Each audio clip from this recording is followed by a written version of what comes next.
नमस्कार, आप देख रहे हैं एडीआर मीडिया बिहार में रवि रंजन नीले। आज भी कई गांवों में लोग अपनी पुरातन संस्कृति और धर्म को, परंपरा को बचाए हुए हैं। जी हाँ, मैं बात कर रहा हूँ शस्त्र पूजा का।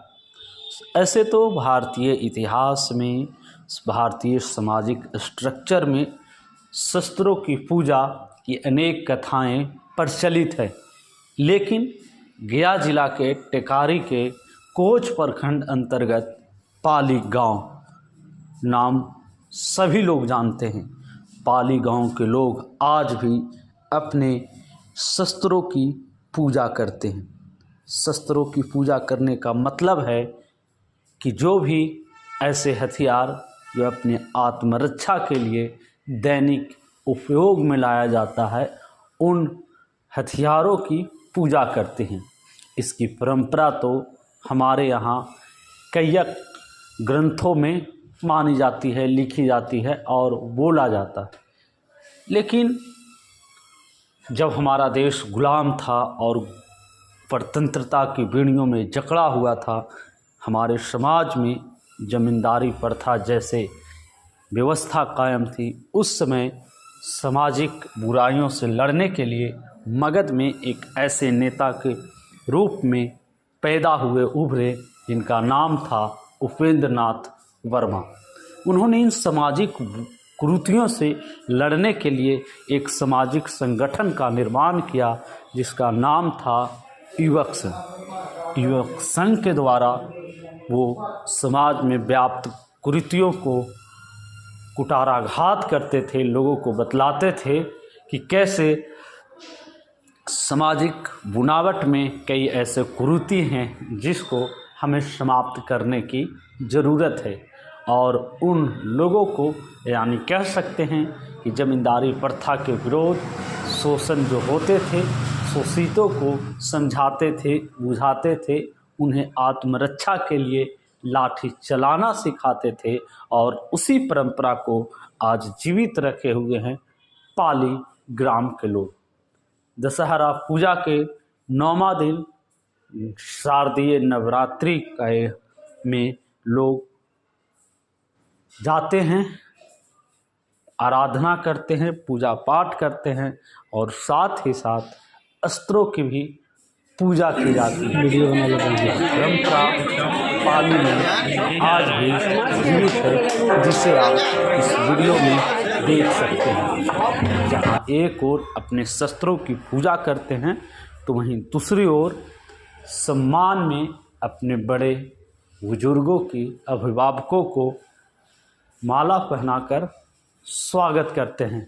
तो दूसरी ओर नवयुवक लोग को, छात्र को सिखाते हैं आत्मरक्षा करने के लिए कैसे आत्मरक्षा की जा सकती है।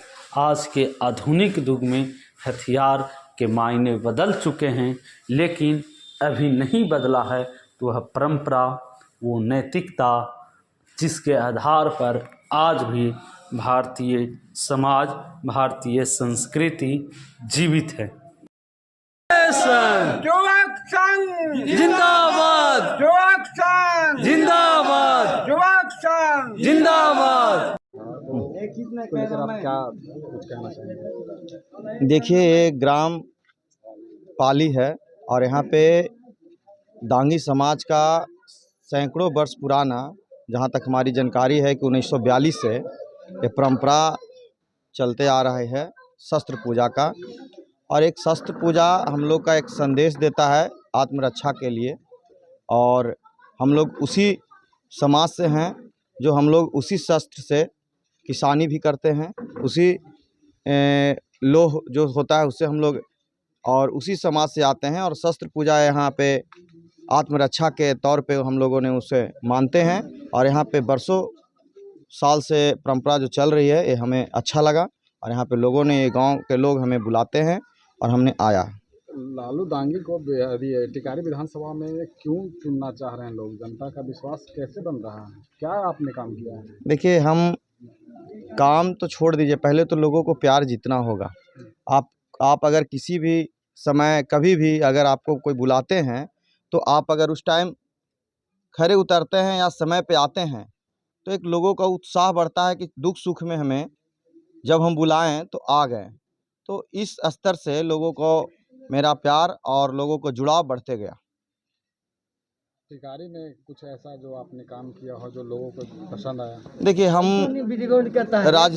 राजनीति जारी करेंगे, जिससे आज के डेट में जो हमारे वर्तमान विधायक हैं उनको ढूंढना पड़ता है, नहीं मिलते हैं, तो किन्हीं को कहीं जाने की ज़रूरत नहीं पड़ेगा।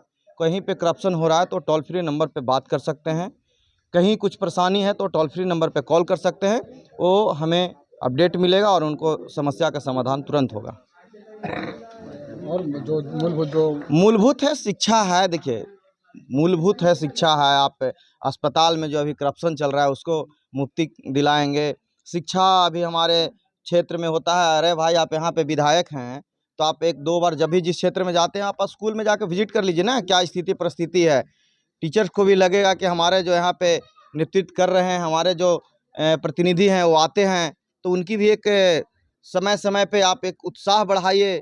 विधानसभा लेवल पे, प्रखंड लेवल पे उनको एक शिक्षक को एक सभा बनाइए कि भाई कहाँ स्कूल में कहाँ व्यवस्था सही है, वो उनको प्रोत्साहन कीजिए, मनोबल बढ़ाइए लोगों को, तब ना शिक्षक लोग भी लगेगा कि नहीं भाई हमारे विधायक हैं जो मनोबल हम लोगों को बढ़ाते हैं, हम भी अपने मन से अपना काम पढ़ाने का काम करें।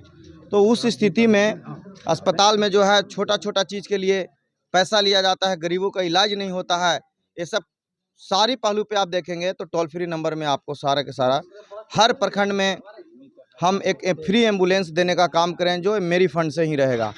हर प्रखंड में एक लाइब्रेरी कोचिंग सेंटर देने का काम करेंगे जो मेरा पर्सनल फंड से रहेगा। तमाम जो है युवाओं को खास करके मैं आगे बढ़ाने का काम करूंगा। यही मैं जोश जुनून के साथ टिकारी विधानसभा में सेवा करने के लिए तत्पर हूँ।